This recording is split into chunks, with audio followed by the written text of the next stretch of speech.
yu wér te bees ay archives ay fàttaliku. voilà 8h05 Salam Sénégal le grand entretien waxtu wi ñoo dalalee suñu gan Ramatoulaye Sarr ginnaaw ba mu la nuyoo ma bàyyi la gan gi. maa ngi lay fay Arona nuyu également auditeur u rajo Sénégal 92.5 alors waxtu gi gan gi nag tey di ancien ministre Serigne Mbacké Ndiaye kenn dootu ko présenté ti mu nekk ba tey président convergence libérale patriote monsieur le ministre ngi lay nuyu dalal la. maa ngi lay fay soxna Rama di nuyu mbokk yi ñu déglu ak ñi seetaan yëpp.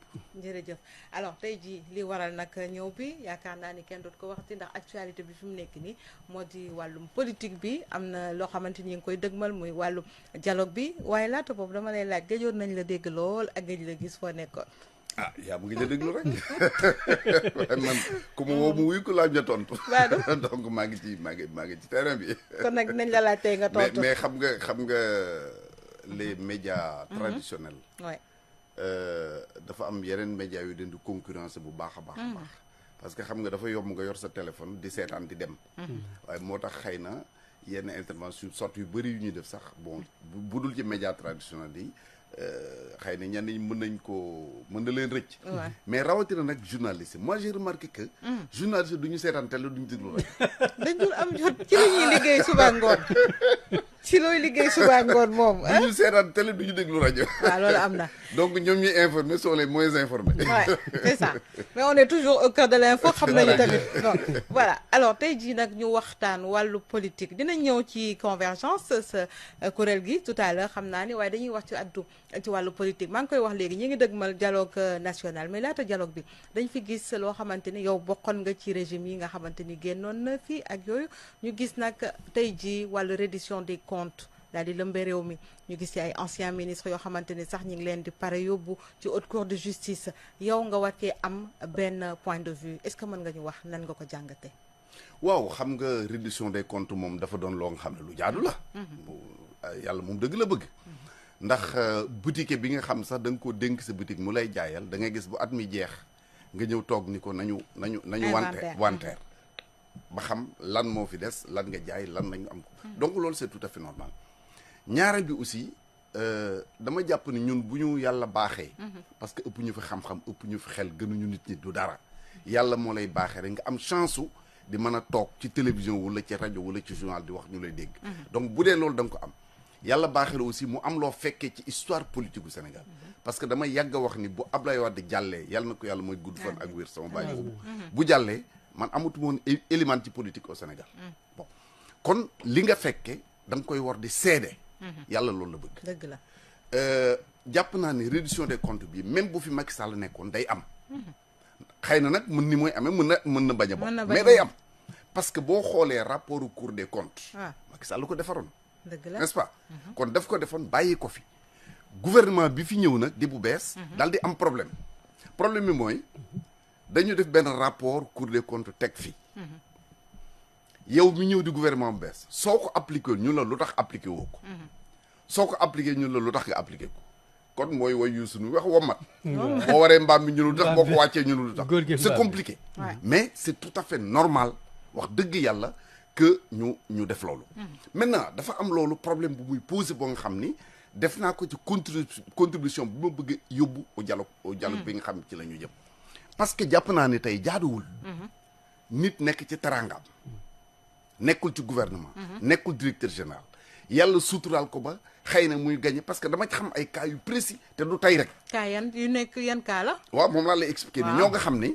dañu nekkoon seen teraanga di am salaire u 10 millions 15 millions 20 millions dans le privé ou bien ci ay organismes internationaux seen gouvernement soxla leen seen réew soxla leen ñu sacrifice parce que loolu sacrifice la doon am salaire 20 millions wala 10 millions wala 15 millions bàyyi ko ñëw di fayeeku 3 millions wala 2 millions sacrifice la laqatoon ak sa njaboot kenn xamu leen ngeen di dund ci sutura parce que tubaab bi dañuy pour vivre heureux il faut vivre caché nga laqatu yor sa njaboot di dem say weekend di dem say vacances fu la neex dem boo bëggee dem boîte de nuit dem boo bëggee dem sabar nga dem te kenn du la xam nga sacrifier encore loolu ñëw di liggéeyal sa réew sa mission jeex régime bi changé immédiatement après nga ne damay tukki ñu la doo génn réew mi jàpp la toroxal la te loolu tàmbalewul tey damay fàttali ni en 2000 quand le président Abdoulaye a pris le pouvoir délégation parti socialiste avec les Abdoulaye Matar Diop bëgg a génn réew bi dañ leen téye neen du ngeen dem 2000 déjà kon du fi gulet moom moo tax may wax léegi ci njëlbéen ni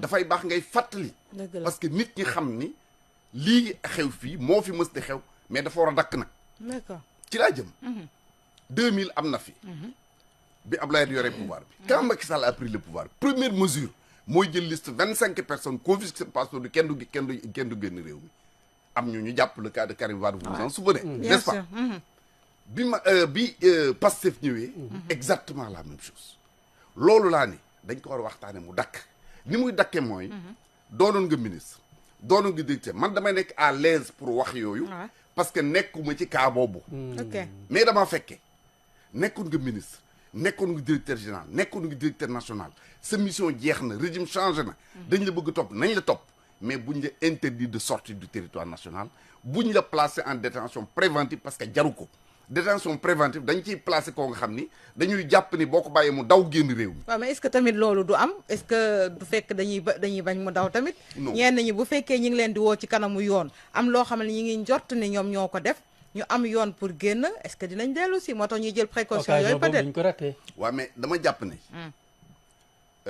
kilifa rek la mën a doon waaw te boo yoree réew xam nga olof yi dañuy saan wuy dem di dellu si xooxu buy doy na ci saan wuy dem di dellu si boo ko sànni ñu delloo la ko xooxu buy doy na ci parce que ñi nekk au pouvoir tey ala kulli alin dañuy quitter le pouvoir addina mooy demee noonu donc dañ ko war a rafetal te it nag néew na ñi nga xam ne xam nga leen ñu nekk ay responsable tey ak démb tey rek taxul may wax parce que man awma ci vraiment xaj ak seen gëmuma ni am na ci ñoo nga xam ne danañ leen soxla woolu leen ñun la duñ ñëw et même bu amoon état am na ay moyens pour mën leen topp pour mën leen a jëli donc loolu dañ ko war a waxtaane mu nekk un consensus boo nga xam ne parce que réew noonu lay doxee consensus boo dañ naan lii kat du am ci réew mi lii dootul am ci réew mi loolu mu mën a rafetal suñu dëkk parce que ay nit bu ñu bokkee loo nga xam mënuñu ko séddoo dañ koy rafetal mais sànq wax nga ko est-ce que tamit ñooñu war nañu mën a xaar bañ leen di convoquer ou bien ñu leen di interdire également de sortie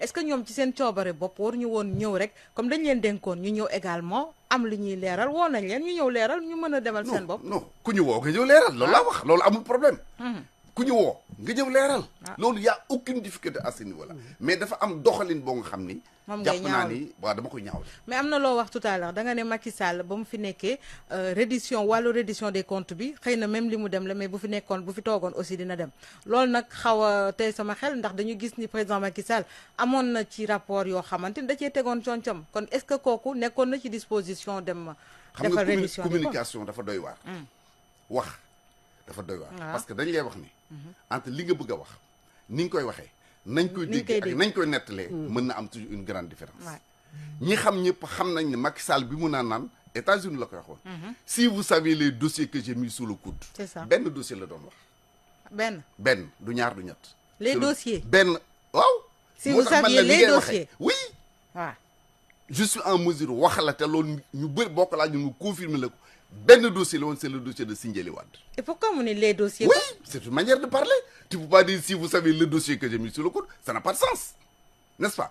Donc li xewoon mooy dañu moom dafa jël pouvoir bi. ñu jàpp Karim Wade. Inspection générale d'État bugguma tudd kan la. def benn inspection épinglé Sindiély Wade. waaw joxe instruction nañ ko poursuivre en justice. Quand Macky Sall a reçu le dossier. mu ne mais écoutez. mënuñu Abdoulaye ak tout ce qui représente fi mu jaar ba ëcc fii déjà que Karim Wade da nga nekk en prison mu indi coow lu rëy ci réew bi ñu bëgg a jël Sindiély encore loolu day mel ni ku singali nit. acharnement alors que c'est pas le cas loolu mooy le dossier dont parlait Macky Sall maintenant est-ce que bu fi toogoon danañ ko def ou pas. loolu xaw ma mais moo war a am parce que moom moo ko deflu moo deflu.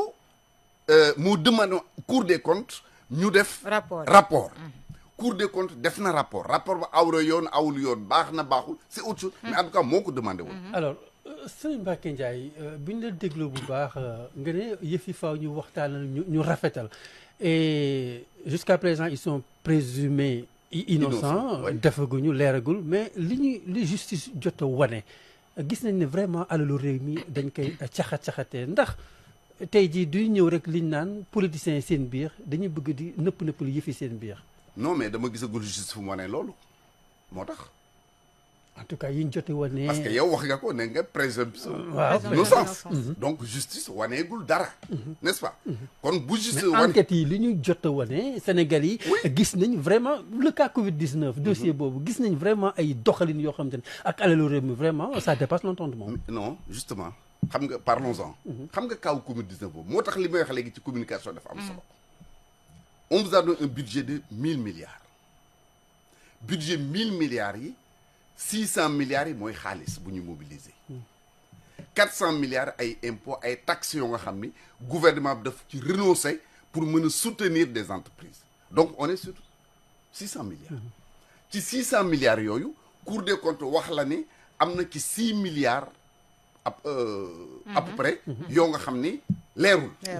mais la Cour des comptes neewul dañu détourner moo tax communication c'est important je donne un exemple.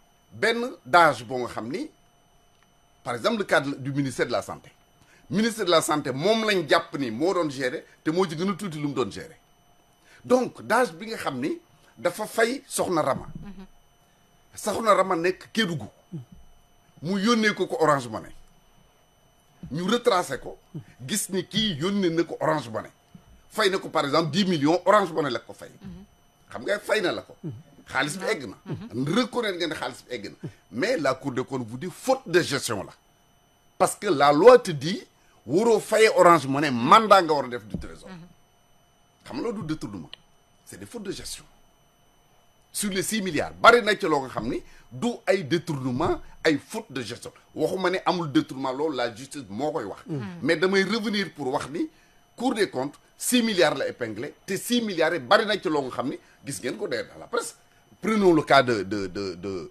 seen confrère suñu frère Abdou Aziz Mbaye waaw ñi mu joxoon xaalis bi décharger nañ ko reconnaître nañ ko témoigner nañu gis na chèque yi nga xam ni moom la jox pour décharger leen mais deful procès verbal xam nga détourné wul donc il faut faire la part des mais choses. traçabilité boobu lañ ci soxla aussi. parce que mais traçabilité bi am na. voilà am na ci mais attends oui. xam nga peut-être les textes yi nga xam ñoo régir la comptabilité au Sénégal aussi. jamono dox na ba war nañ ko mën a revoir. ni ñuy revoir tey ni mën nga toog sa bureau demander sa extrait de naissance. sa mairie ñu yónnee la ko. mën nga ko ëllëg danañ ko def passeport ëllëg danañ ko def carte d'identité de la même manière je pense que les règles de la comptabilité aussi à ce niveau-là war nañ ko mën xoolaat parce que nit ki bu dee parce que li am solo mooy joxe nga ki ko moom jot na ko. loolu mooy fondement mooy li nga wax. ñu retracé ko. retracé nañ ko mais comme loi bi waxul loolu. loi bi dañ ne mandat ngay fayee. boo fayee beneen moyen bu dul mandat ñun la c'est une faute de gestion. donc là aussi boo gisee ma ciy insister ñi ñu ko seqal ay baayu jàmbur lañu ay ndeyu jàmbur lañu ay jëkkëru jàmbur ay jabaru jàmbur lañu ñu xëy jeter leen en pâture nga génn ci mbedd mi sa doom dem école ñu naan sa baay sàcc na sa yaay sàcc na sa jëkkër sàcc na alors que yàlla seede na ne sàcculu mais tey ay gestion la tamit de deniers publics la ñuy wax loo xamante ni moomee la askan wi la kon yoon la également bu ñu leen dénkoon ba nga xam tey jii beneen gouvernement ñëw na faaw te en plus rapport Cour des comptes dafa leer ku ci nekk bind na def na ay observation et tout ñoom ci loolu la ñu basé wu également pour les convoquer pour que ñu ñëw expliquer mais jusqu'à présent xam nga ñu ngi naan présomption d'innocence xëy na tey sénégalais yi ñooy yàkkamti dem ne sàcc nañu diw mais attends lan moo indi tey jii ñenn ñi di cautionner ay 150 millions plus de combien de millions yow da nga jàpp ni ku cautionné dafa sàcc kanti loolu nga jàpp ku cautionné dafa sàcc non xëy na pour ndégani nuñ koy waxee bàyyi ndégani ngay kii xam nga olof dañ ne alal du faj dee gàcce lay faj te benn guddi prison 1 milliard jaru ko ci gor kon bu ñu la tuumaalee yow mu wóor la ne liñ la tuumaal defoo ko am nga nooy lijjante parce que man xam naa ay nit yoo nga xam ne la ñu cautionné sax moomuñu ko dañ ko lijjanti pour bañ ko leen toroxal nga yëkkati ko teg bis bu ñu la attee définitivement premier instant deuxième instant ba ñu ni yow a nga perte bu ñu ne du yow nga jëlaat sa xaalis je pense que loolu aussi bokk na ci nga xam yéen en tant que journaliste da ngeen am obligation di ko leeralal askan wi nga xam loolu kay ñu ngi koy leeral waaw mais bon ñu ngi koy leeral parce que waaw mais ça veut pas dire xam nga bu ñu déggee sa question dafay mel ni dafay bëgg a wax ni ki cautionné dafa sàcc. Tey or ji- waaw. cautionné ak sàcc sore na. sama question bi li ma ci jublu mooy ñi nga xam ne dañoo jàpp ni cautionnement sàcc la nga gën leen a leeral. très bien mi d'accord ngo nañu waaw. génn nga ci mbaal gi quoi. léegi lu ñuy wax ba tey mooy peut-être yaa ngi wax 5 haute cour de justice yàgg na fi buñ ko waxee. ndax ñi ngi doon wax Mamadou Dia fi wax également l'ancien premier ministre Idrissa Seck ba tey jii mu di cour boo xamante ne tey jii am na ci ñu ci xaw a am jiixi jaaxa ndax ak la présence de certains députés est-ce que yow da nga bokk ci ñi yaakaar ni peut-être dafay doon nara doon politique naam bu fekkee ni magistrat yaa ngi ci biir te ñoom ñooy nekk ci commission d'instruction bi. xam nga man soxna Rama la ma doon bañ démb laay bañ tey la ma doon nangu démb laay du ma changé. kenn du ma vaar. cour de justice. daf fi mus a nekk. waaw man am naa chance su président Mamadou Dia mi ngi cité nii. woolu ma bis këram. di ma nettali procès ak biñ ko jàppee. biñ ko jàpp. ba li ma ci gënoon frappé mu ni ma bi ñu koy jàpp. bi ñu koy jugé ba bi ñu koy condamné mu ni dama jàpp ne Léopold ne va pas me lâcher. ah oui. nee na bi ñu ko yóbboo Kédougou mu dugg ba toog du tëj bunt bi mu julli ñaari rakka jàkkaarloog borom la soo ko xam ni diggante mooy Senghor jeex na. bref donc cour de justice boobu. mënuma ko nangu démb bañ ko tey mais comme li ma wax léegi àddina day évoluer. egg nañ foo nga xam ne tey loolu taxoon man ma contrôle CREI yi. parce que mënoo juger nit te ni ko doo def appel. loolu. ah boo gisee d'ailleurs. condamné nañ la boo gisee d'ailleurs même Karim Wade bi ñu ko condamné. au plan international état du Sénégal mënu ko exécuter. parce que CREI yi amul instance d'appel. de la même manière haute cour de justice boobu. loolu mooy la difficulté majeure. mënoo condamné nit ki en droit ba pare ni ko mënoo def appel. révision rek la mën a di. dañu mën loolu a def révision kañ la. grâce kañ la. loolu c'est pas juste. parce que nit ki aussi pour nga di ko àtte dafa war am tous ses droits. défendre boppam utiliser les voies de recours. ba saa bu jeexee ñu xam di jeex na donc je crains damay ragal sax même haute cour de justice bi. buñ ci condamné nit ñu attaqué ko au niveau des juridictions internationales mu indiwaat encore ay jafe-jafe donc de toute façon jàpp naa ni war na bokk ci li ñuy wax ne réviser la haute cour de justice aussi bien niñ koy composer que également. réforme bi daal pour yow war nañ ko xoolaat bu baax. càmbaraat ko alors composition bi lan moo la ci déranger. alors li donc en fait pas lu may déranger. mais lu mën a tax mu gën a leer. xam nga député bi dem assemblée. voté pour accuser la ba pare ñëw di la àtte xam nga tey na xam. mais dañuy prêter serment. oh oui d'accord même bu ñu prêter serment je respecte bien le serment bi ñu prêter. mais en tout cas sur le principe. ki la accusé ba pare àtte la mën nañu am lu ko gën. mais magistrat ñooy àtte nag. oui d'accord mais cour de justice ña nga ca ñoom ci lañu bokk. waaw ci lañu bokk mais accusé la ba pare àtte la daal man day dalul sama xel. kon yow da nga bokk ci ñi ne foofu peut-être règlement de compte mën na fa am. oui mën na waxuma ne day am mais mën na am. parce que encore une fois attends tu as vu un député. bu wax ni même ñi ñuy jàpp ni ñuy cautionné ak yooyu ñu leen bàyyi sax dafa yomb dañu war a dem kaso te kooku bokk ci ñi war a àtte ci te muy député voté ko wax loolu ñëpp di ko dégg mu bëgg la àtte rawa ci la bokk. bien sûr ci la bokk. en tout cas c'est le procureur ndaw pour ne pas le nommer. mais tey également yow bu ñu déggee sa discours c'est comme si que ñi nga xamante ni ñi ngi leen di tuumaal daal situation bi nga xamante ni ñi ngi leen di laaj xaalis bi et tout ça du loo xamante ni bëggee nga ko noonu. alors que population bi les populations ñoom ñoo soxla également ñu xam seen deniers publics fu mu aw. deux choses d'abord waxuma loolu. ñaareel ba bàyyi leen di tuumaal population yi. ndax la non déglu dama lay wax.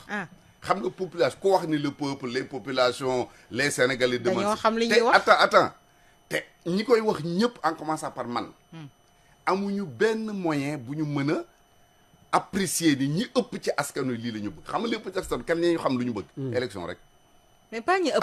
attends pas ñi ëpp. ah non. ñenn même bu amee ñenn sax. d'accord waaw loolu d'accord nañu mais. boo nee askan wi wala nga ni population bi. day doon ñi ëpp. ñenn boobu mais exemple. ñaareel 54% yi loolu la ñu laajte de. gëmuma loolu. waaw parce que aw ma benn élément bu mën a prouver la preuve. xam nga nag man ku nekk xam na ni ku jaxasoo askan wi te ci àll bi laa dëgg Louga laa jóge bii donc xam naa bu baax lay xew ci réew am na boog lu ma ci xam. mais ñaari nit ñi boo toogee di wax dañ naan la lu xew waa suñu réew mi lu fa xew coow li bari na de xam nga ñoo xamuñu lu xew. ñooñu sori nañu. deuxième ñi sori bokkuñu. waaw sori nañu ba tey. sama mbokk yi nga xam. xasuma leen mais dama. mais deuxième chose li gën a am solo. dafa am ñaari expérience yoo dama koy fàttali parce que dama ko dund.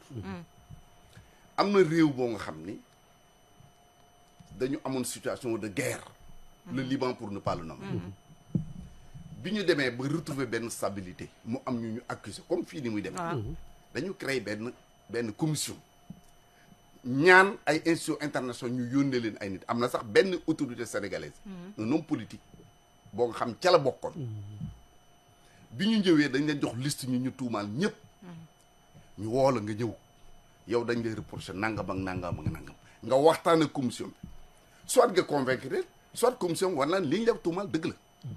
nooy faye nga ne nii ak nii ak nii lay faye recouvrer nañu seen xaalis coow amul. bal tàkkul muy benn. ñaareel ba ici en Côte d'Ivoire. les gens ne se demandent pas pourquoi Côte d'Ivoire nekk ci guerre civile bu metti 3000 morts mu génn ci guerre civile bi occupé waat première place dans l'économie au niveau de l'UEMOA. Les gens ne se demandent pas pourquoi. Alors quand Alassane Ouattara a pris le pouvoir woo ay nitam ne lu ñuy def ku nekk teg ñi sàcc fii ñi def lii mu déglu ñëpp ba yow pare mun leen ñëwuma pour xeex ak xuloo wula tax ay sàcc dama ñëw pour tabaxaat réew mu toj loolu moo ma indi mu ni leen nit ki boo ko soupçonné ni dafa jël 100 millions nga di ko topp am na ko yor 1 milliard bëggoon ko investir day daw génn réew mi parce que jàpp na bu fu toogee wala bu investir ñu indil ko jafe-jafe il a réconcilié tout le monde en leur disant ñun dañu engagé wu ne tant que ñi ngi fi lu fi warul am du fi am te du tane nag ku ñu gis ne def nga loo warul def ñu topp la. Ah d'accord.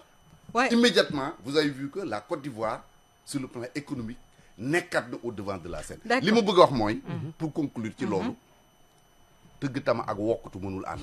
waaw d'accord. te régime bi mais attends je termine sur ça. régime bi voté lu ma leen. bu doon mën a duñu falu. mais ñi leen gën a yéene ñu réussir man dama ci bokk.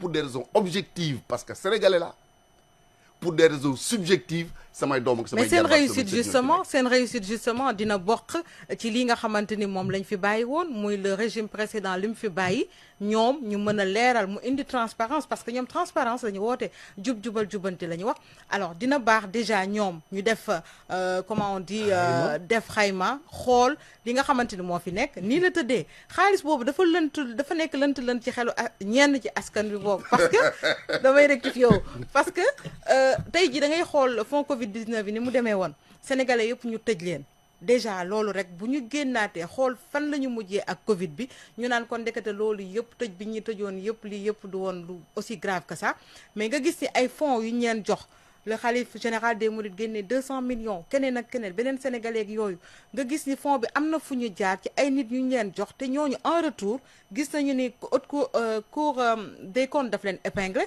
dina baax yow kat balaa ngaa toog nga leeral askan wi ni xaalis bi ak lii nii la demee kon yow. xam nga vraiment. waaw yow li ñu doon wax depuis début bi nakate amul njariñ. am na non c'est vrai xam nga lu tax. c'est que li nga waxul laa mënul d'accord. lan nga mënul d'accord. li ngay wax fi mu nekk niñ koy doxalee ceci cela mais les populations yi ñenn ci population dañoo soxla xam dëgg bi.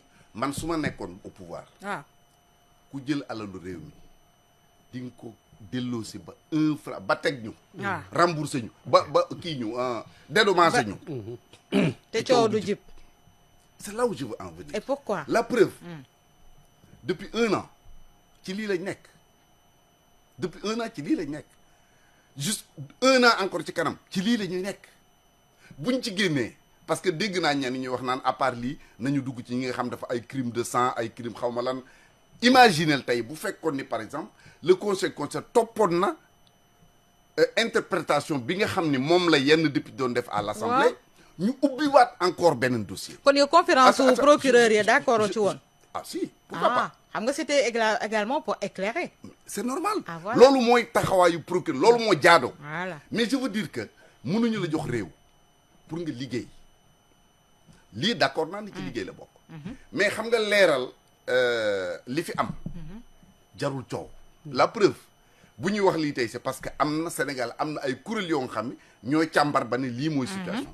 li tax léegi ma ni la li ñu doon wax daf mel ni amul solo. ku la dégg ngay wax dafay mel ni. 1000 milliards. Covid Covid lekk nañ ko.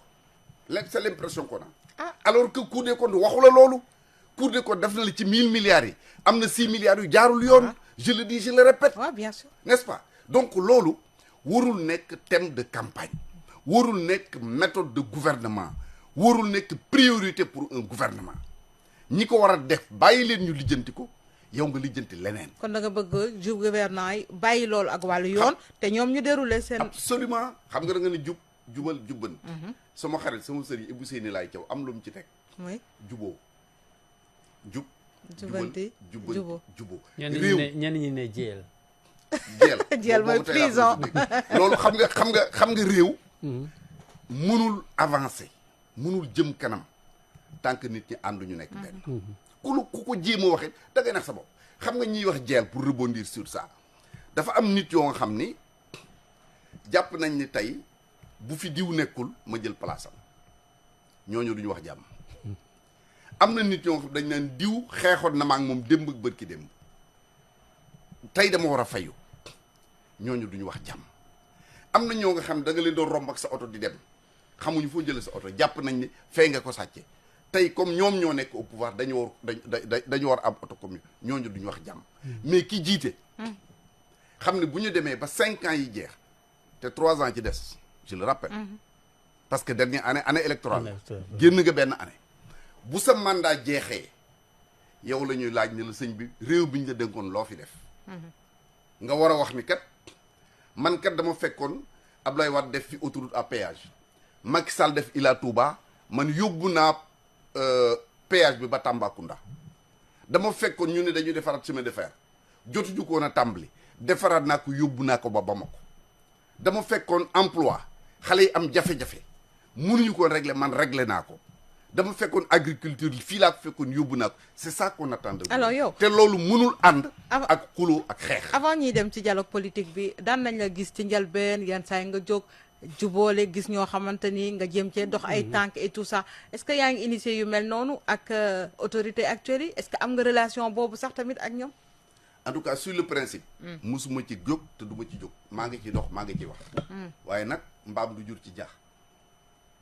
te olof yi daa xool nag de. jàmm mooy marché. mbaam du ju ci marché. mbaam day voilà. maanaam da nga koy def ci suuf la diplomatie ne se fait pas sur la place. d'accord nit boo bëggee def démarche mu réussir xëy na di nga wax ak ñi nga war fa nga ko war a wax ak na nga ko war a waxee. toog jàpp sa njàmm. yàlla seede na ni dama. wallahi de 2004 à nos jours. su ma toogoon di bind dossiers yi nga xam ne yàlla suturaal na ma mu jaar ci sama loxo. ba yàlla def ci ndam da nga naan ma li ngay wax du dëgg. donc maa ngi ci c'est dans l'intérêt du pays. moo tax ñu alors dialogue politique bi ndax li ñu dese ci simili bëreetul ñi ngi koy dëgmal 28 mai président Macky Sall moo fi jàppoon date bi tey jii ñu gis également le président Diomaye mi ngi ci dynamique boobu ou également la classe politique nan nga ko gisee ñenn ñi nee nañu ñoom comme waa APR kenn du teg paaka ci seen suuf put ba pare di leen woo ci waxtaan ñu gis ñeneen ñoo xam ne ils sont partants ñu mel ni Khalifa ñoo xamante ni peut-être tey jii sax dañ la doon yéem boo déggee ne ñoom accepté nañu pour dem yow lan nga ci jàngat ak CLP aussi fu mu ci toll. alors bi ci jëkk mooy léeg-léeg dégg naa ay nit yu wax naan woy politiciens yi ñoo fay toogaat di wax naan nangam mais le monde politique moo koy rek économie bi politique a koy définir seen RTS bii ñu toog di wax ni muy doxee politique a koy définir sport politique a koy définir kon su politique yi toogul wax musiba am. ensuite dialogue bay weesu bi ñu mujj a def ci la ñu décidé pour jël juste benn exemple que léegi le maire est élu au suffrage universel direct kon loolu avancé la mais li may jaaxal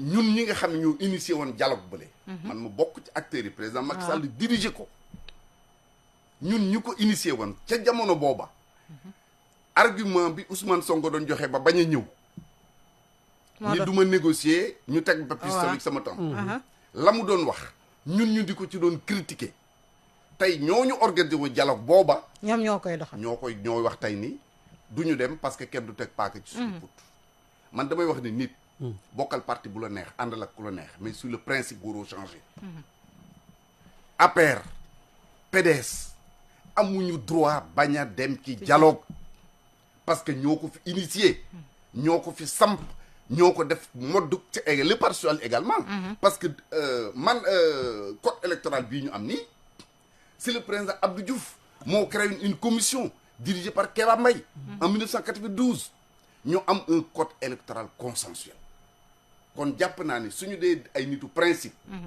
bu ñu wootee dialogue da ngay dem parce que boo toog ci mbedd mi di kaas d'accord ma ci lii d'accord ci ba ñu ni la kaay toog ñu waxtaane ko nga ne du ma ñëw li nga d'accordul mën nga ko mën a wax foofu nga ko war a mën a waxee te jàpp naa ne gis nga dialogue bii dafa waroon nekk point de départ pour un nouveau Sénégal pour apaiser un peu l'esprit. Très bien parce que ñi nga xam ne ñoo jàmmaarloo tey di xeex ak di xulu jàpp naa ne bu ñu toogee ci dialogue 2 jours 3 jours 4 jours ñun ñëpp ay Sénégalais lañ la preuve bu équipe nationale football ñun ñu fay tase bu nit génnee àdduna ñun ñëpp fay daje bu ngeen di amee ñun ñëpp fay daje donc pour man il est indispensable que ku nekk def maintenant ku nekk nag yaa xam ne toy sa bopp yow nag CLP jot nga terme de référence jot nañu ko bind nañ suñ contribution yóbbu nañu ko te ku ñu mën a wax pour nga dem ci dialogue bi ñu ngi waxee yow pour nga dem waaw c'est ça notre mission depuis lors chef politique religieux ñëpp ku ci mën a waxal depuis lors ci seen ay activité dañ leen a sentirul fenn wala naru leen allié ak yéen yi dañuy gis yenn kuréel yoo xamante ni tey jii dañ naan sax